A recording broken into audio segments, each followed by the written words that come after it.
ونؤمن به ونتوكل عليه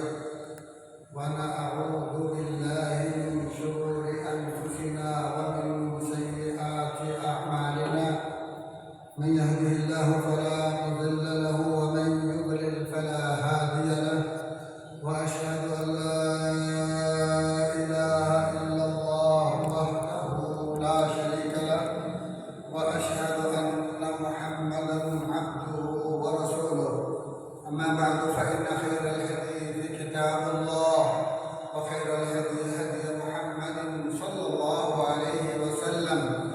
وشر الأمور محدثاتها، وكل محدثة بدعة، وكل بدعة ضلالة، وكل ضلالة في النار. أعوذ بالله السميع العليم من الشيطان الرجيم. بسم الله الرحمن الرحيم. يا أيها الناس اتقوا ربكم الذي خلقكم من نفس واحدة وخلق منها زوجها وبث منهما رجالا كثيرا ونساء، واتقوا الله الذي تساءلون به والأرحام، إن الله كان عليكم رقيبا. يا أيها الذين آمنوا اتقوا الله وقولوا قولا سديدا يصلح لكم أعمالكم ويغفر لكم ذنوبكم، ومن يطع الله ورسوله فقد فاز فوزا عظيما. يا أيها الذين آمنوا اتقوا الله حق تقاته ولا تموتن إلا وأنتم مسلمون. أعوذ بالله من الشيطان الرجيم. بسم الله الرحمن الرحيم. يا أيها الذين آمنوا كتب عليكم الصيام كما كتب على الذين من قبلكم لعلكم تتقون.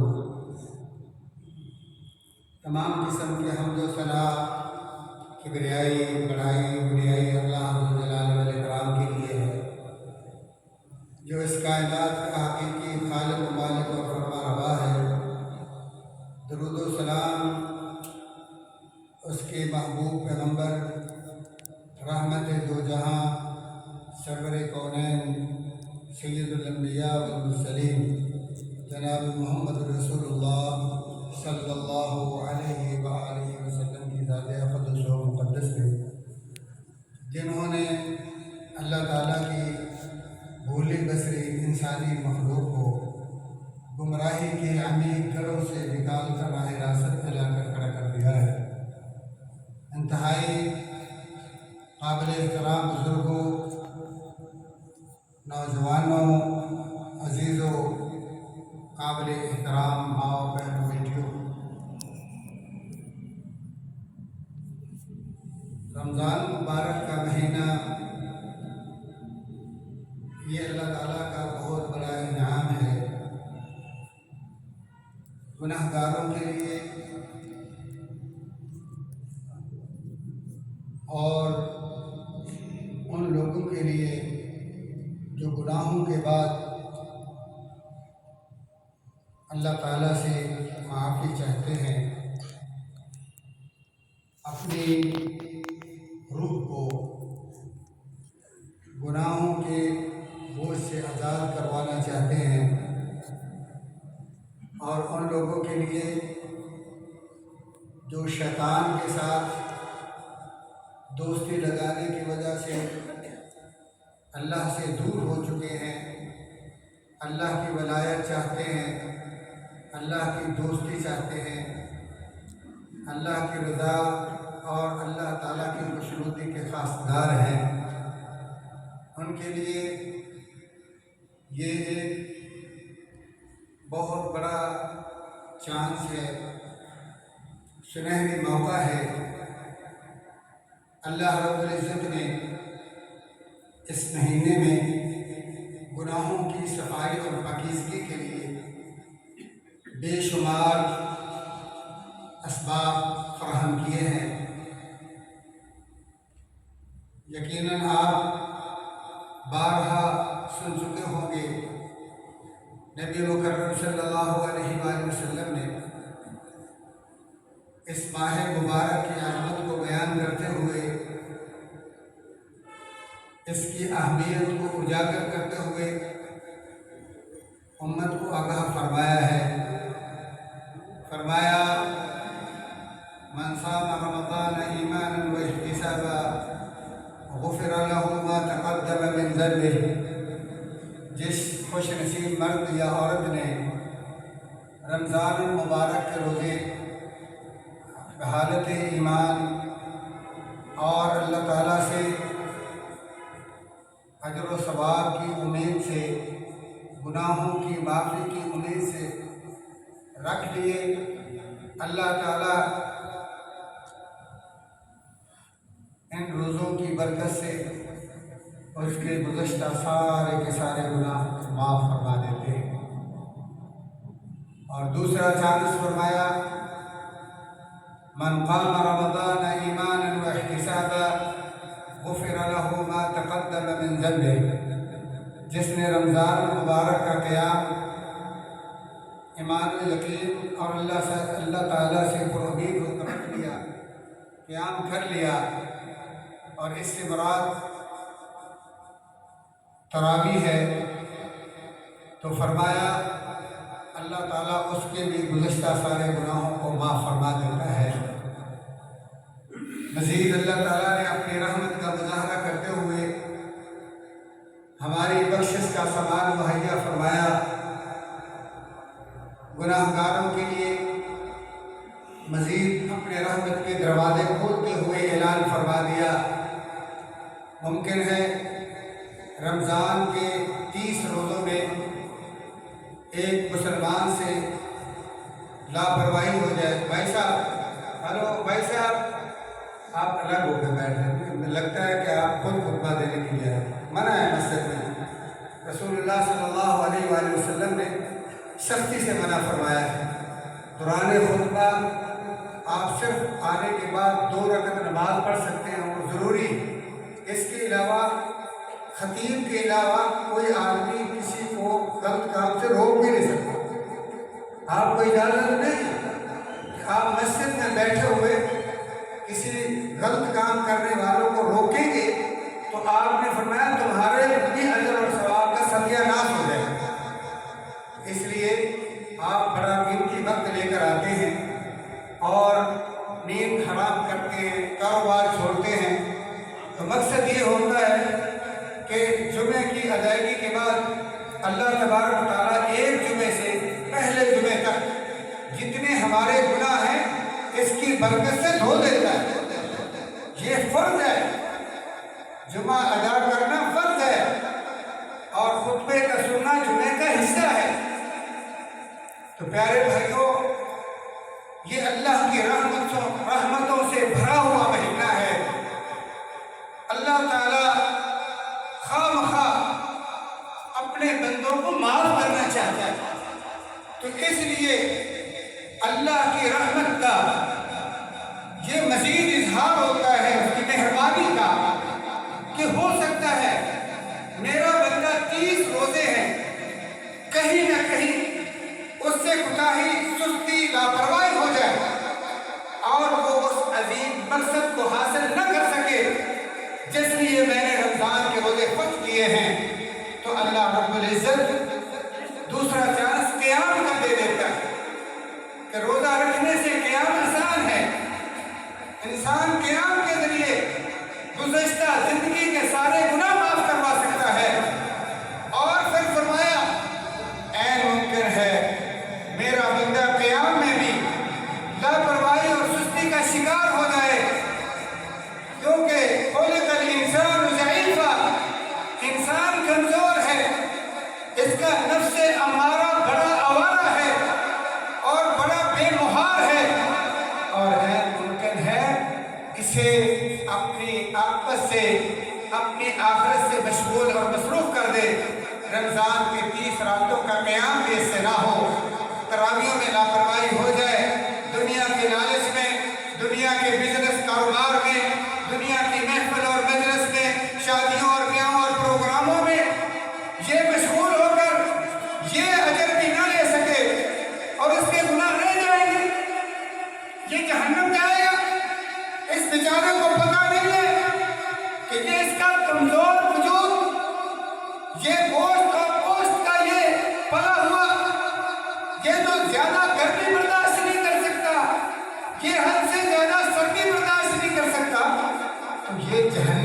جہنم کہ جو مسلسل جلتے رہنے سے اس کے بعد سے تنگ رہ جاتے ہیں، اللہ تعالیٰ اس کے سامنے بلبلا اٹھتے ہیں کہ اللہ یہ جہنم کا حصہ، اس کی تپش، اس کی گرمائش، اس کا عذاب مجھ سے بھی برداشت نہیں ہو رہا۔ پیارے پیغمبر جناب محمد رسول اللہ صلی اللہ علیہ وآلہ وسلم نے فرمایا ہے کہ اللہ اس جہنم کی ریکویسٹ کو سنتا ہے، اس کے چیخنے اور چلانے کو سنتا ہے۔ اللہ کو ترس آتا ہے، جہنم کو 2 سانس لینے کی اجازت دے دیتا ہے کہ تم اپنی بھڑاس کو کم کر سکو، اپنے غصے کو باہر نکال سکو۔ اس کو پیک کر کے اللہ گرم کر رہا ہے ان مجرموں کے لیے، اللہ اکبر، جن کا وجود اتنا کمزور ہے، جو ہلکی پھلکی ٹینشن کی وجہ سے جس کے دماغ کی رگیں پھٹ جاتی ہیں اور یہ بیچارہ اس دنیا سے، اس زندگی سے ہاتھ دھو بیٹھتا ہے۔ یہ بیچارہ انسان تھوڑی سی ٹینشن کی وجہ سے جس کی رات کی نیندیں حرام ہو جاتی ہیں، اس کا دل بے چین ہو جاتا ہے، بے سکون ہو جاتا ہے۔ اس انسان کے لیے وہ عذاب تیار کیا جا رہا ہے۔ اللہ کو ترس آتا ہے، اللہ اپنے بندے کے لیے ایک اور آسان چانس بنا دیتے ہیں کہ میرا بندہ میری رحمت سے مایوس نہ ہو، میری رحمت سے محروم نہ ہو۔ یہ رمضان ممکن ہے میرے بعض بندوں کو آئندہ رمضان نصیب ہو اور بعض بندوں کا پتہ کٹ چکا ہو، اس رمضان کے بعد ان کی موت کے لیے تیاری ہے، ان بیچاروں کو پتہ نہیں ہے اور ان کو میں دھونا چاہتا ہوں، میں ان کو جنت کے قابل بنانا چاہتا ہوں۔ تو اللہ تعالیٰ فرماتے ہیں اگر رمضان کے روزوں میں کوتاہی ہو گئی، اگر رمضان کے 30 راتوں کے قیام تراویحوں میں بھی لاپرواہی اور غفلت ہو گئی، جاؤ من قام لیلۃ القدر ایمانا واحتسابا غفر له ما تقدم من ذنبه۔ جاؤ ایک رات کا قیام جو لیلۃ القدر ہے، جو اللہ کی رحمت کا شاہکار ہے، اللہ تبارک و تعالیٰ کی رحمت کا مظاہرہ ہے۔ اللہ فرماتے ہیں اس ایک رات کا قیام تم کر لو، زندگی کے گناہوں کو میں معاف فرما دوں گا۔ پیارے بھائیوں، یہ رمضان مبارک ایسے تو نہیں، اسلاف، سلف صالحین، بزرگان دین، ہمارے سابقہ علماء کرام 6 مہینے تک اس رمضان کے لیے اللہ تعالیٰ سے دعائیں کرتے، 6 مہینے تک اللہ سے ریکویسٹ کرتے کہ اے اللہ رمضان مبارک کا مہینہ کہیں ہمیں اس سے محروم نہ کر دینا، یا اللہ ہمارے مقدر اور ہمارے نصیب میں بھی اپنی رحمتوں سے یہ بھرا ہوا مہینہ، بخششوں کا بہانہ یہ ہمیں نصیب کر دینا۔ اور جب یہ مہینہ نصیب ہو جاتا، وہ مہینے کے بعد دوبارہ غلاظتوں میں شروع نہیں ہو جاتے تھے، اللہ کی نافرمانیوں میں نہیں آ جاتے، اللہ کے واجبات اور فرائض کو ترک نہیں کر دیتے تھے، وہ رمضان المبارک کو اپنا رب نہیں سمجھتے تھے، رمضان المبارک کی پوجا نہیں کرتے تھے، وہ پوجا اسی اللہ کی کرتے تھے، وہ اسی اللہ کو اپنا معبود مانتے تھے، جو اس رمضان کا بھی رب ہے، جو شوال کا بھی رب ہے، جو ذوالقعدہ، ذوالحجہ، محرم اور دیگر مہینوں کا رب ہے، وہ اسی رب کی پوجا کرتے تھے۔ لہذا رمضان کے بعد بھی ان کا تسلسل عبادت کا، اللہ کے تقوی کا، اللہ کے خوف کا، اللہ کی اطاعت و فرما برداری کا، اللہ کی خوشنودی کے حصول کا وہی تسلسل رہتا تھا جو ماہ رمضان میں ہوتا۔ اسی لیے اللہ نے بھی فرمایا ہے فَاعْبُدْ رَبَّكَ حَتَّى يَأْتِيَكَ الْيَقِينُ، یہ محنت جو تم صرف رمضان میں کرتے ہو، میں نے تمہیں اس کا حکم نہیں دیا، میں نے تو تمہارا مقصد جو بناوٹ کا ہے، تخلیق کا ہے، اس مادہ وجود میں اگر انسان آیا ہے، مخلوقات تو بہت ہیں، جنات بے شمار ہیں، ملائکہ اتنے زیادہ ہیں، اتنی ان کی تعداد ہے، اتنی بڑی جسامت ہے اور اتنا بڑا اعلیٰ کردار ہے۔ اللہ تعالیٰ ان کے بارے میں فرماتے ہیں لا يعصون اللہ ما امرهم، لا يعصون اللہ ما امرهم ويفعلون ما يؤمرون۔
آ چکا، اب آگے کو جانا ہے۔ بھائیو، اللہ تبارک و تعالیٰ نے یہ رمضان المبارک کا اتنا عظیم تحفہ دیا ہے، اتنا بڑا انعام، اتنا بڑا احسان کہ نبی مکرم صلی اللہ علیہ وآلہ وسلم منبر رسول پر، مسجد رسول صلی اللہ علیہ وآلہ وسلم مدینہ طیبہ کی مقدس سرزمین پر قدم رکھتے ہوئے آمین کہہ کے اللہ کا یہ عظیم فیصلہ سناتے ہیں کہ اللہ نے اتنے بہانے بخشش کے اتنے چاند ایک مہینے میں جمع کیے ہیں۔ اللہ خواہ آپ کو معاف کرنا چاہتا ہے، اللہ آپ کو اتنا عظیم جنت دینا چاہتا ہے کہ جس کی ایک اینٹ سونے کی، ایک اینٹ جو ہے چاندی کی، جس کی مٹی زعفران اور کستوری کی ہے، جس میں موت نہیں، جس میں بیماری نہیں، جس میں بڑھاپا نہیں، جس میں کوئی کینہ اور بغض نہیں، جس میں لڑائی جھگڑا نہیں، جس میں کوئی غیبت اور کسی قسم کی چغل خوری نہیں، عداوت نہیں، الفت اور محبت۔ قالوا سلاما سلاما، ایک دوسرے پر سلامتی کے میسج اور پیغام، بڑی محبت، بڑا پیار اور بڑی ایسی زندگی جسے اللہ فرماتے ہیں،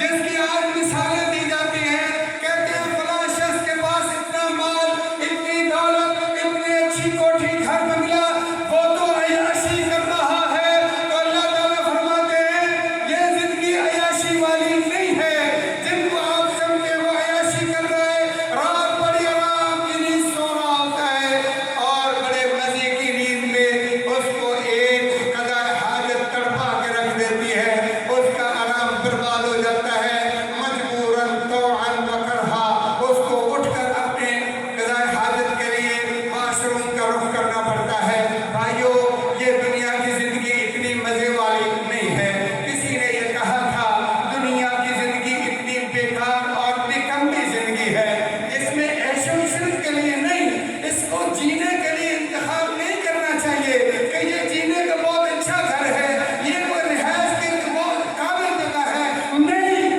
اس لیے صرف استعمال کرنا چاہیے۔ تو نبی مکرم صلی اللہ علیہ وآلہ وسلم نے فرمایا الدنیا مزرعۃ الآخرہ، اس لیے یہ بڑی مہم ہے، الدنیا مزرعۃ الآخرہ۔ آپ کو اللہ تعالیٰ نے ایک چانس دیا ہے، ایک موقع دیا ہے، پھر سے اپنے جو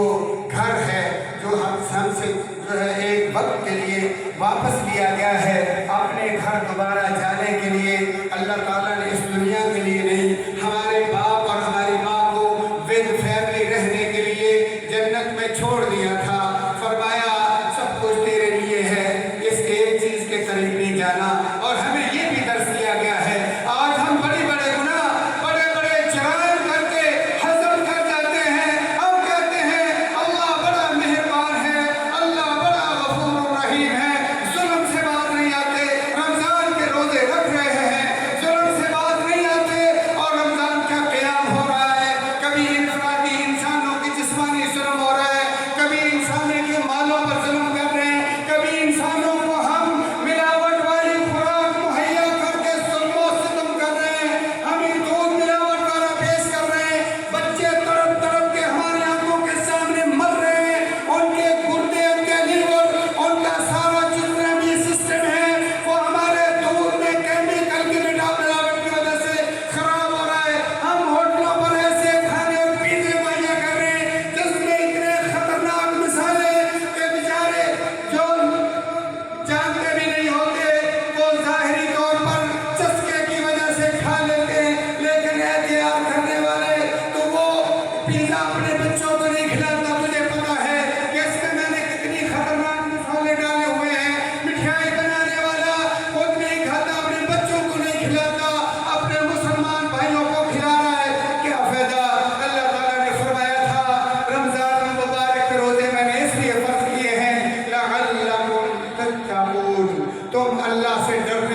کر ان کو گواہی دیتے ہیں۔ جب تک ایک انسان اللہ کا خوف دل میں نہیں سماتا، اس نے اللہ تعالیٰ کے روزے کا حق ادا نہیں کیا۔ اللہ تعالیٰ فرماتے روزہ رکھ کر میں تمہیں متقی بنانا چاہتا ہوں، پرہیزگار بنانا چاہتا ہوں۔ جانتے ہو کہ یہ ٹریننگ اللہ نے آپ کو اور مجھے کیسے روزے سے دی ہے؟ اللہ کے روزہ رکھنے کے بعد آپ کی سوائے اللہ کے کوئی نگرانی نہیں کر سکتا۔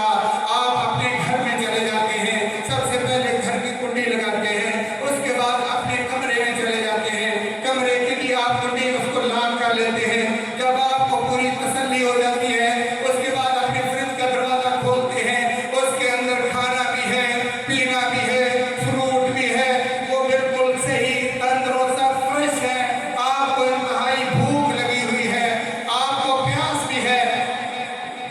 ابھی آپ اپنی جیب سے خریدا ہوا یہ حلال مال ہے۔ جب روزے کی حالت ہوتی ہے، وہ کون سی چیز ہے جو تمہیں روک رہی ہے، منع کرتی ہے اس شربت کے پینے سے، اس خربوزے کے کھانے سے، اس پھل اور فروٹ کھانے اور پینے اور گوشت پڑا ہوا ہے۔ آپ کے سب گھر کے افراد آپ کی بات مانتے ہیں۔ اگر آپ بیوی کو کہو، وہ بیچاری کھانا پکانے کو تیار ہے، وہ اعتراض نہیں کرے گی، کوئی بھی آپ کی نافرمانی نہیں کرتا۔ لیکن اس تمام چیزوں کے باوجود آپ ہر چیز کو ہاتھ کیوں نہیں لگاتے؟ آپ حلال کھانا کیوں چھوڑ کر بیٹھے ہیں؟ اس میں کیا کوئی ایسی زہر ملا دی گئی ہے، یا وہ خنزیر اور کتے کا ناپاک اور پلید اور حرام گوشت ہے؟ قطعاً ایسا نہیں ہے۔ اگر کوئی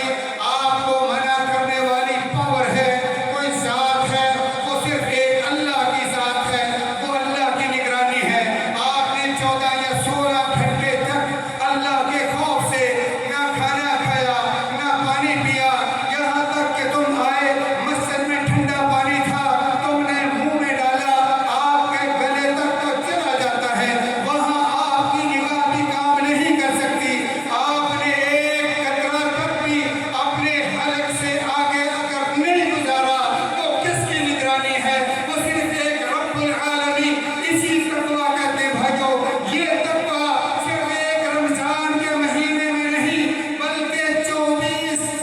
گھنٹے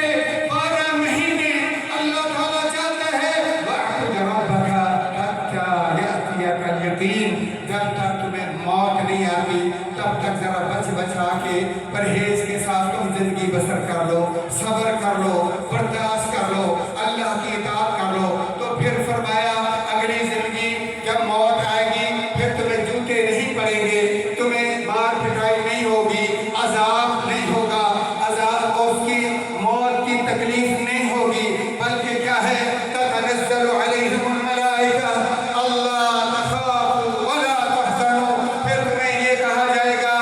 اللہ تخافوا، اللہ تخافوا، اس موت سے ڈرنے کی ضرورت نہیں ہے۔ ہاں قبر بہت خطرناک جگہ ہے، بڑی تنگ و تاریک جگہ ہے، وہاں کسی کا کوئی پوچھنے والا نہیں ہے، لیکن فرمایا اللہ تخافوا، تمہیں اس جگہ سے بھی ڈرنے کی ضرورت نہیں ہے۔ ہاں محشر کا میدان انتہائی خطرناک ہے، 50,000 سال کا دن ہے، یوم یفر المرء من اخیہ وامہ وابیہ، آپ کے پیارے آپ کا ساتھ چھوڑ جائیں گے، وتقطعت بہم الاسباب، سارے رشتے تعلق قطع ہو جائیں گے، بڑی خطرناک ہے۔ لیکن فرمایا اللہ تخافوا، اللہ تخافوا ولا تحزنوا، تمہیں ڈرنے کی بھی ضرورت نہیں ہے، تمہیں اپنے گزشتہ چھوڑے پر جو ماضی ہے، جو زندگی میں آپ نے اعمال کیے ہیں، ان پر غم زدہ ہونے کی بھی ضرورت نہیں ہے، اس کا کوئی صدمہ نہیں ہے۔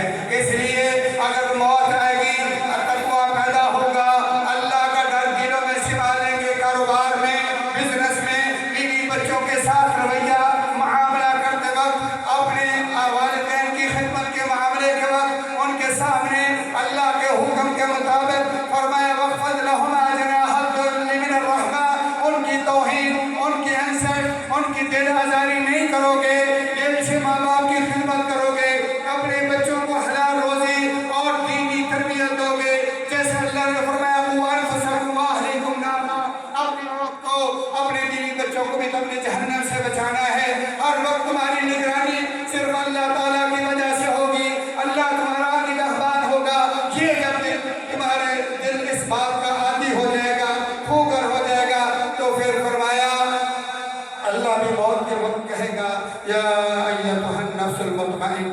يا أيتها النفس المطمئنة ارجعي إلى ربك راضية مرضية فادخلی فی عبادی وادخلی جنتی۔ اے وہ روح، اے وہ جان جسے کوئی خوف و خطرہ نہیں ہے، میں نے تیرے سارے خوف ختم کر دیے ہیں، مٹا دیے۔ اگلی زندگی جنت قبر کی، اس کو روضۃ من ریاض الجنہ، تفتح لہ ابواب الی الجنہ، تفرش لہ من الجنہ، جنت کے دروازے کھول دیے جائیں گے اور جنت کا بچھونا ہوگا، اور پھر فرمایا حد نگاہ تمہارے لیے قبر کو مشاہدہ کر دیا جائے گا، بڑے اچھے چہروں والے، تمہارے دنیا کے تمام دوستوں سے زیادہ محبت اور پیار، بڑی شفقت مہربانی کرنے والے انتہائی مخلص چہرے قبر میں تمہیں ملیں گے۔ اللہ تعالیٰ تمہیں محشر کے میدان میں بھی اللہ کے نبی صلی اللہ علیہ وآلہ وسلم کے دست اقدس سے وہ جام نصیب کرے گا۔ وہ صرف جام نہیں ہے، 50,000 سال کی پیاس بھوک ختم ہو جائے گی، اور وہ اکیلا جام کوثر نہیں ہے بلکہ سمجھ لیں وہ جنت کا ٹکٹ آپ کو تھما دیا جائے گا، اور فرمایا آقا دو جہاں صلی اللہ علیہ وآلہ وسلم کی سفارش بھی تمہارا مقدر بن جائے گی۔ اور اللہ تعالیٰ نے جو روزے کا مقصد پا لیتا ہے، روزہ رکھنے کے بعد بھی وہ روزے کی طرح رہتا ہے، وہ رمضان کو رب نہیں سمجھتا بلکہ وہ سمجھتا ہے کھانا اور پینا میں نے اللہ کے حکم سے روکے رکھا۔ جب وہ حلال چیزوں کو چھوڑ سکتا ہے، جو حلال اللہ کے حکم اور اللہ کے خوف سے چھوڑ سکتا ہے، اس کے لیے اللہ کے خوف سے حرام چھوڑنا کوئی مشکل بات نہیں ہے۔ بھائیو،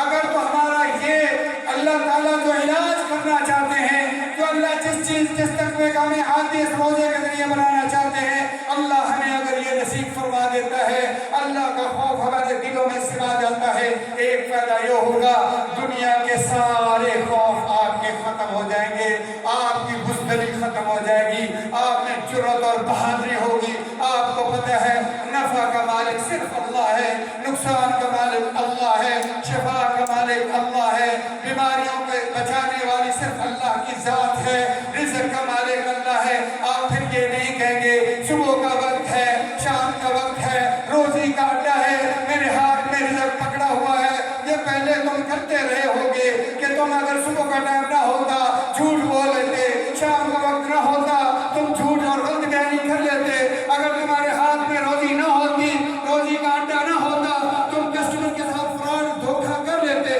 پہلے تم ڈرتے تھے، یہ تھا عیسائیوں کا یہ کام تھا سکھوں کا اور ہندوؤں کا کام تھا، تیرا یہ کام نہیں ہے۔ تمہیں خوف ہوگا صرف ایک اللہ کا۔ جب اللہ کا ڈر آ گیا، رمضان کا مقصد تمہارے دل میں وابستہ ہو گیا، اجاگر ہو گیا، عادی ہو گئے، پھر اللہ تعالیٰ کا اعلان سن لیں۔ اللہ تعالیٰ فرماتے ہیں وَأَمَّا مَنْ خَافَ مَقَامَ رَبِّهِ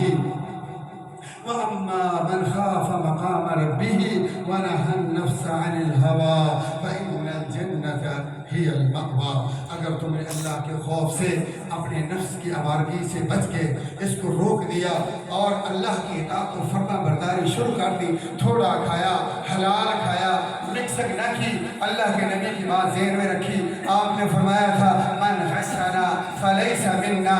جس نے ہمیں دھوکہ دیا، جس نے ہمارے ساتھ فراڈ کیا، ہمارے سے مراد میری امت کے ساتھ، اپنے مسلمان بھائیوں کے ساتھ، وہ امیر ہو، وہ غریب ہو، وہ چودھری ہو، اپنے محلے کا ہو، دور سے ہو، وہ سادہ ہو، وہ تیز ہو، عقل مند اور ذہین ہو، یا بالکل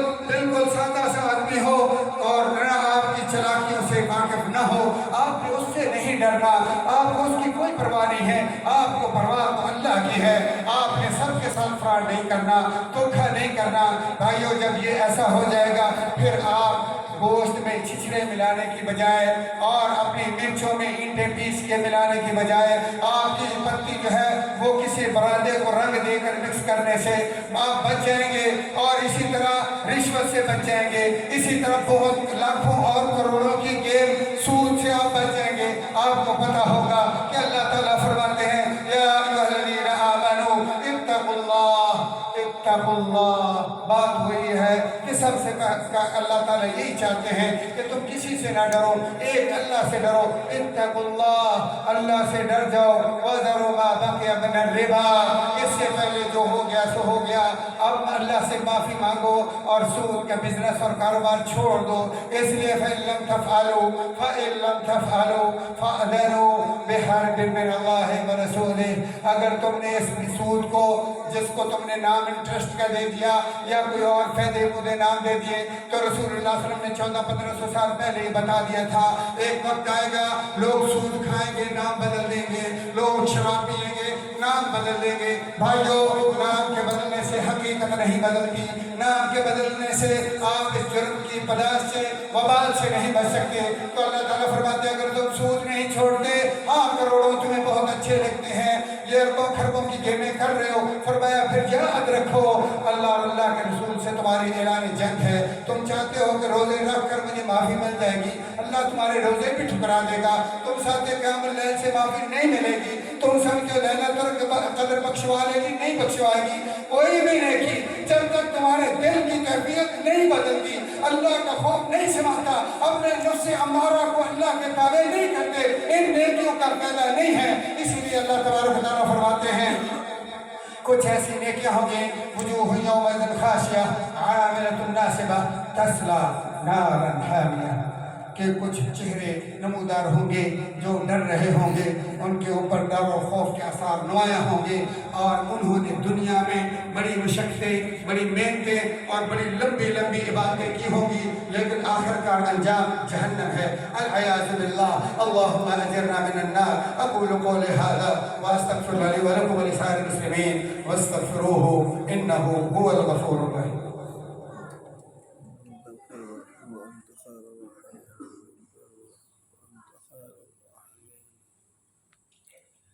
إن الحمد لله نحمده ونستعينه ونستغفره ونؤمن به ونتوكل عليه ونعوذ بالله من شرور أنفسنا ومن سيئات أعمالنا، من يهده الله فلا مضل له ومن يضلل فلا هادي له، وأشهد أن لا إله إلا الله وحده لا شريك له، وأشهد أن محمدا عبده ورسوله، أما بعد فإن خير الحديث كتاب الله وخير الهدي هدي محمد صلى الله عليه وسلم، وشر الأمور محدثاتها وكل محدثة بدعة وكل بدعة ضلالة وكل ضلالة في النار۔ أما بعد، پیارے بھائیوں، اللہ تعالیٰ کے نزدیک جو اخلاص کے ساتھ، اللہ کے خوف کے ساتھ، اللہ تعالیٰ سے اجر و ثواب کی امید کے ساتھ جو نیکی کی جاتی ہے، وہ بسا اوقات بالکل معمولی، ہمارے نگاہوں میں بالکل حقیر ہوتی ہے، چھوٹی ہوتی ہے، لیکن اللہ کے ہاں اس کا بڑا مقام ہوتا ہے۔ آپ جانتے ہیں اللہ کے رسول صلی اللہ علیہ وسلم نے بنی اسرائیل کی اس عورت کا قصہ سنایا جس نے ساری زندگی اللہ کی نافرمانی اور بغاوت کی ہے، ایک دفعہ وہ اللہ کے خوف سے، خالص اللہ کے ڈر کی وجہ سے کتے کے بچے کو پانی پلا دیتی ہے، اللہ اس کی ساری زندگیوں پر اپنی رحمت کی برسا کر اس کی زندگی کے گناہوں کو معاف کر اسے جنت کا انعام دے دیتے ہیں۔ بخاری شریف کی ایک روایت میں نبی مکرم صلی اللہ علیہ وآلہ وسلم نے فرمایا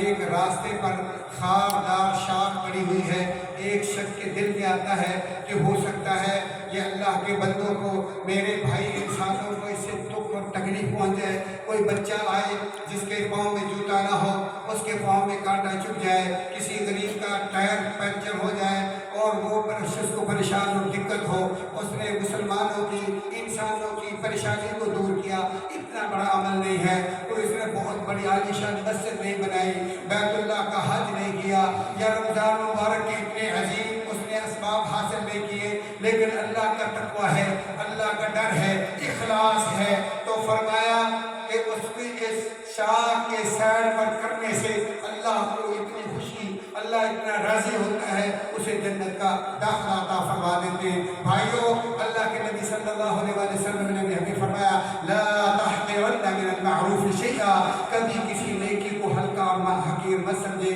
جتنی آپ کی ہمت ہے، فاتقوا اللہ ما استطعتم۔ آپ کبھی دیکھتے ہیں کسی شخص نے بہت بڑی نیکی کی ہوتی ہے، آپ اس کا خواب میں بھی تصور نہیں کر سکتے، مایوس مت ہو، اللہ آپ سے ایسی نیکی نہیں چاہتا، آپ سے وہی نیکی چاہتا ہے جو آپ کی ہمت ہے، جو آپ کی توفیق ہے، این ممکن ہے اس امیر سے آپ کو پتہ ہی نہیں ہے اللہ کتنا پیار کرتا ہے۔ اللہ اکبر، اللہ اکبر۔ فرمایا کہ کے جو غریب لوگ ہیں، جو فنڈ اور چندہ دیتے ہیں لوگوں کو، تھوڑے تھوڑے پیسے مانگ مانگ کر وہ مسجدیں یا اللہ کے گھر یا کوئی ایسے کام کرتے ہیں، تو اللہ تعالیٰ ان غریبوں کو امیروں سے 500 سال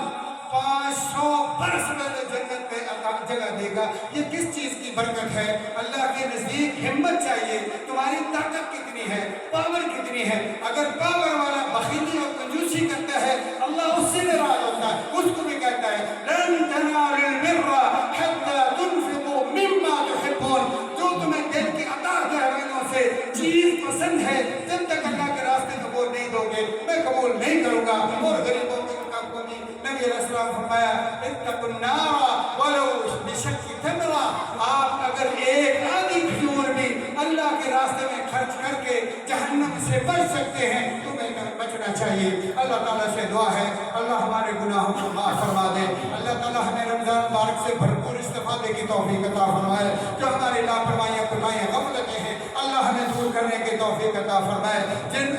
گناہوں میں ہم آلودہ ہیں اور جن کے ہم عادی ہو چکے ہیں، اللہ اپنے فضل و کرم سے ہمیں ان گناہوں کو چھوڑنے کی توفیق دے، اللہ ہم سب کو اپنے ولی اور اپنے دوست بنا لے۔ اللہ تبارک و تعالیٰ جو ہم نے نیکیاں ٹوٹی پھوٹی کی ہیں، اللہ اپنے فضل و کرم سے مقبول و منظور فرمائے۔ سبحان ربک رب العزت عما یصفون وسلام علی المرسلین والحمد للہ رب العالمین۔